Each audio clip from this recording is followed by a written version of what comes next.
جی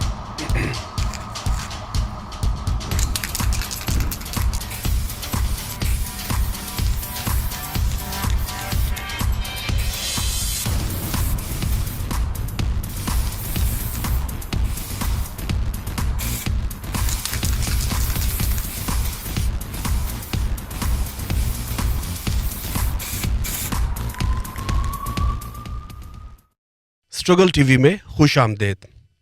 آج ہم بات کریں گے یوکرین کی جنگ کے بارے میں، اور اس بات پر بحث کریں گے کہ اس جنگ کے بارے میں ایک ترقی پسند یا سوشلسٹ موقف کیا ہونا چاہیے۔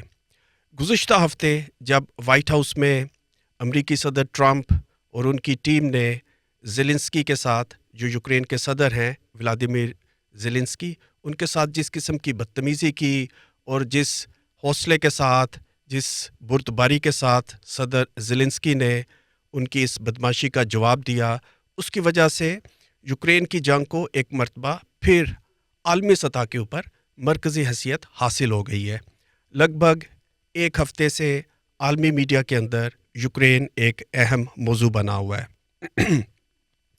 دوسری طرف بدقسمتی سے عالمی سطح کے اوپر بھی بائیں بازو کا ایک حصہ ہے، لیکن بالخصوص بر صغیر میں بائیں بازو کا ایک بڑا حصہ اس جنگ میں شروع سے یوکرین کی مخالفت اور روس کا ساتھ دیتا آیا ہے۔ افسوسناک بات یہ ہے کہ روس، جو کہ ایک سامراجی ملک ہے، اس کی مذمت کرنے کی بجائے بائیں بازو کا ایک حلقہ یوکرین، جو ایک کمزور ملک ہے، جو ایک وکٹم ہے، اس کی مخالفت کر رہا ہے۔ اس بارے میں سوشلسٹ نقطہ نظر کیا ہونا چاہیے؟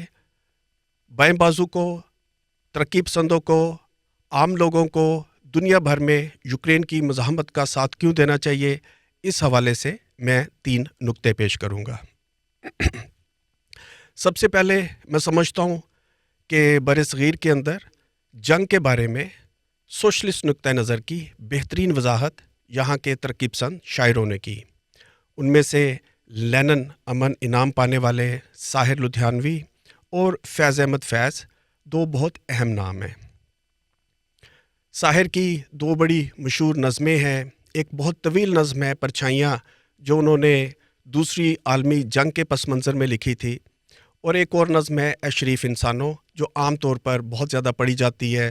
جب بھی جنگ کی بات آتی ہے تو لوگ اس نظم کو شیئر کرتے ہیں اپنے مختلف سوشل میڈیا پلیٹ فارمز کے اوپر۔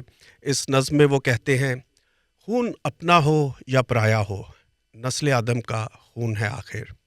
جنگ مشرق میں ہو کہ مغرب میں، امن عالم کا خون ہے آخر۔ اسی نظم میں آگے جا کے وہ کہتے ہیں: ٹینک آگے بڑھے کہ پیچھے ہٹے، کوکھ دھرتی کی بانجھ ہوتی ہے۔ فتح کا جشن ہو کہ ہار کا سوگ، زندگی میتوں پہ روتی ہے۔ اسی طرح پرچھائیاں اس ایک شعر پر ختم ہوتی ہے کہ گزشتہ جنگ میں گھر ہی جلے مگر اس بار، عجب نہیں کہ یہ تنہائیاں بھی جل جائیں۔ گزشتہ جنگ میں پیکر ہی چلے مگر اس بار، عجب نہیں کہ یہ پرچھائیاں بھی جل جائیں۔ اسی طرح جب 1962 میں فیض احمد فیض صاحب کو لینن ادب انعام دیا گیا، تو امن انعام دیا گیا، تو انہوں نے اس موقع پر ایک تقریر کی۔ اس تقریر میں وہ کہتے ہیں: یہ جنگی اڈے سمیٹ لو، یہ بم اور راکٹ، توپیں، بندوقیں سمندر میں غرق کر دو، اور ایک دوسرے پر قبضہ جمانے کی بجائے سب مل کر تسخیر کائنات کے لیے چلیں۔ اسی موقف کو سامنے رکھتے ہوئے میں نے اس جنگ کے شروع ہوتے ہی اس جنگ کی نہ صرف مخالفت کی، بلکہ کھل کر یہ اپیل کی کہ ہمیں یوکرین کی مزاحمت کا ساتھ دینا چاہیے۔ اور یہی میرا دوسرا نقطہ ہے۔ بلا شبہ ترقی پسند لوگ، عام شہری، وہ جنگ سے نفرت کرتے ہیں، وہ جنگ میں نہیں جانا چاہتے، لیکن جب جنگ مسلط کر دی جائے تو پھر کیا کیا جائے؟ ایک سوشلسٹ، ایک انسان دوست موقف کیا ہونا چاہیے؟ اس بارے میں بھی تقریباً 150 سال سے 200 سال سے سوشلسٹ تحریک بہت واضح ہے۔ ہم کھل کر کمزور کا ساتھ دیتے ہیں، ہم مزاحمت کے ساتھ کھڑے ہوتے ہیں۔ یہ بات فلسطین کے اوپر بھی درست ہے اور یوکرین کے اوپر بھی درست ہے. جب طاقتور ملک کمزور ملکوں پر حملہ کر دیں تو ہم کمزور ملکوں کی مدد کرتے ہیں. جس طرح سے بھی ممکن ہو ہم یہ مدد کرنے کی کوشش کرتے ہیں. اور ہمارا یہ موقف بھی سامنے رہے جو کاسترو نے پیش کیا تھا، کیوبا کے صدر فیدل کاسترو نے، کہ ہم ملکوں کے بیچ میں جنگ نہیں چاہتے، ہم طبقاتی جنگ چاہتے ہیں، ہم صرف طبقاتی جنگ چاہتے ہیں.